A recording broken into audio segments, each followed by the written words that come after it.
I put over 200 kids in college. Total 12 have went into NFL camps, but 6 of them are currently in NFL camps right now. Period, point blank. That's the only thing that separates them from the rest of the people.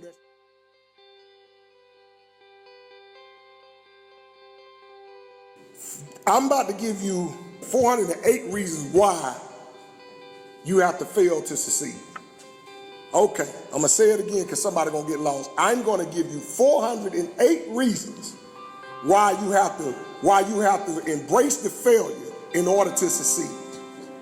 Now, 408 is a very odd number. You wonder where the heck am I going? Tell the truth, man. No, you come on. What's up with this guy? We got CTE. Like, did he take too many hits to the head? Like, no, I know you're saying to yourself, 408. Where is that coming from? Anybody ever heard of the cleaning product 409? I know anybody ever, wait, show of hands. Have you ever heard of the cleaning product 409? Do anybody here know why it's named 409? You gotta, go ahead. Because they experimented 408 times and it was the 409th. See, a lot of people didn't know that. So they named the product 409 because they failed 408 times. And before they got to the actual product that they were intending to get to, it was the 409th attempt. We have been taught falsely about failure. Life is actually a test of endurance failure. It is not a test of success. I have been around too many guys that have put on gold jackets. I've been around too many millionaires, successful preachers, pastors. I've been around people who have changed their community and impacted lives forever. And the one thing that they all have in common is not color, it's not financial situation, it's not demographic. That one thing that they all have in common is the ability to endure. Period, point blank. That's the only thing that separates them from the rest of the people that started the race. Because most people, when they enter a race, all they're doing is looking for the finish line. They can't even run because they're so consumed with when the race is going to be over. So if you want to be different, you got to learn that, and you got to learn endurance first. The race is not given to the swift nor the strong, but he who endures to the end. I'm going to say it again. This is Ecclesiastes 9:11.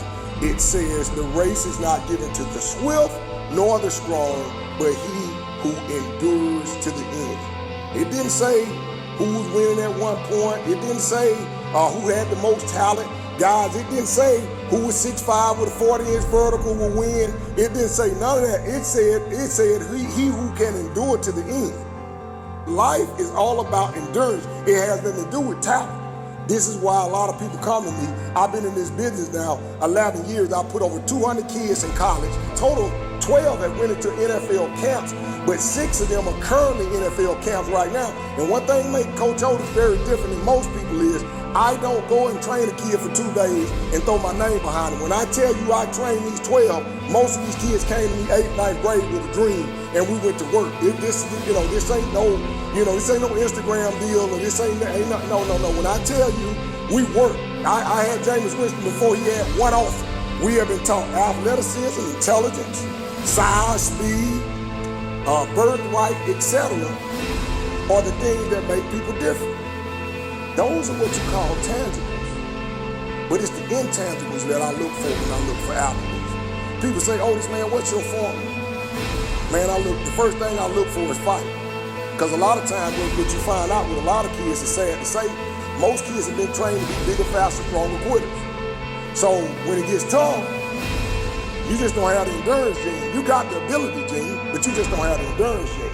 So when I evaluate talent, while everybody else looking at 4.4s in the 40 and who jumped the high, the first thing I'm looking for is let's see what happens when it don't go the way that he or she thought it was gonna go. And at that very moment, we will find out in a hurry what's inside of the kid long term.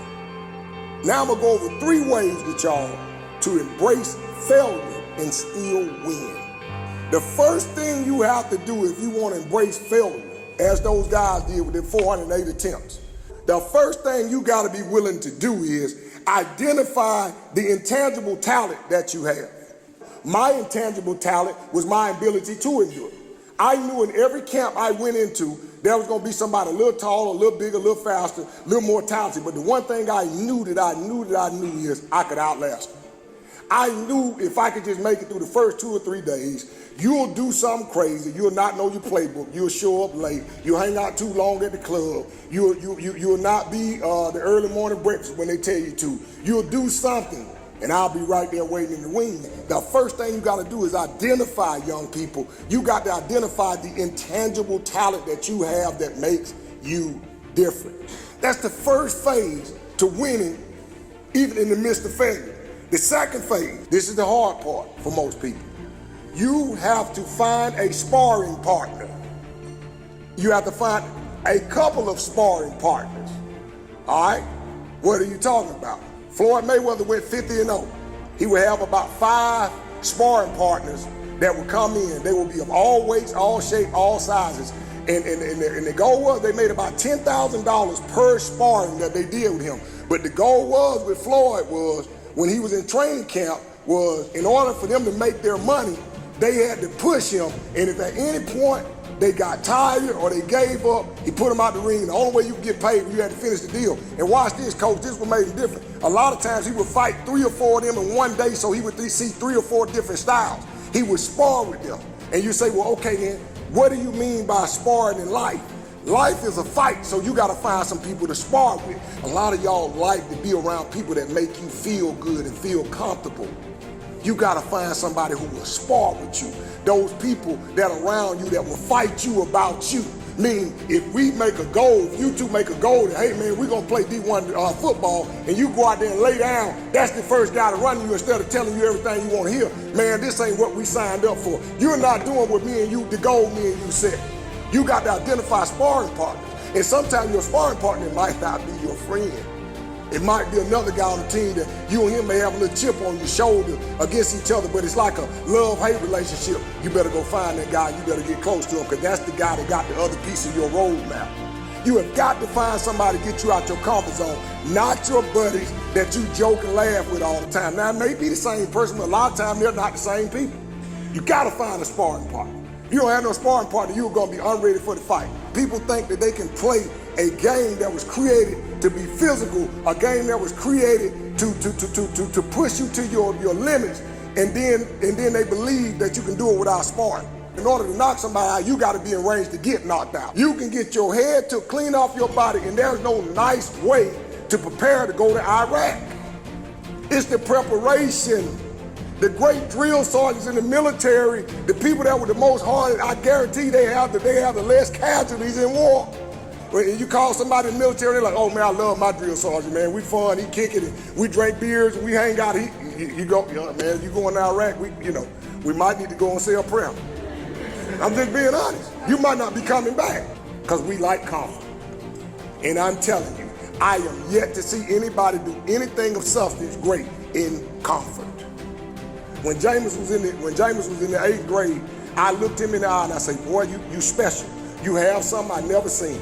And you could see him, he smiled, and he was grinning from ear to ear, and I said, you don't got good sense. You don't know what I'm talking about, do it. And he said, no, what you mean? I say, that means you about to go through something. Everybody want to be special, but at the same time, they want life easy. Them two things don't go together. So watch it, parents, when you go in and tell everybody in church, that boy, they're special. Oh, okay. Good luck with it now. You about to go through something. We love to talk about Christ. Most of us are fans of Christ. We're not believers, we're just fans. It's like, yeah, my team winning. When I go back to it, if you really study the story of Jesus and be very, very honest with yourself, man, when he was in that Garden of Gethsemane telling God, like, please, please take away this bitter cup, God sent his own son to the cross. We talking about we want our kids to be special. And some of y'all saying y'all special, well, okay. There's some crosses out there. There's some crosses out there for them special ones.